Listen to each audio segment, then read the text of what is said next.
จอยมิวหุ่นดีผิวขาวมีสองรสชาติที่เลือกเบอร์รี่และนมผลิตจากมังคุเหลืองนำนักลดไว้แต่ปลอดภัยกล่องหนึ่งมี10ซองลดน้ำหนักไหล4 ถึง 5 กิโล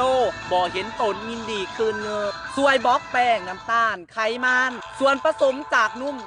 70%เฮ็ดให้กินข้าวลดน้อยบ่กินจุกจิกเองเผาผลาญไขมันเก่าที่สะสมไว้ตามต้นแขนต้นขาหนาทองผู้ซึกหนาทองลดลงตั้งแต่กินทำอิฐผิวขาวใสงามมีออร่าตลอดเวลาดีท็อกเมโลนาลดมีลอนผลิตจากหมากใหม่หลายชนิดช่วยล้างลำไส้เผาผลาญไขมันลดขี้โพอยากติดต่อสั่งซื้ออยากเป็นตัวแทนจำหน่ายติดต่อข้อมูลหรือติดต่อ Facebook ว้า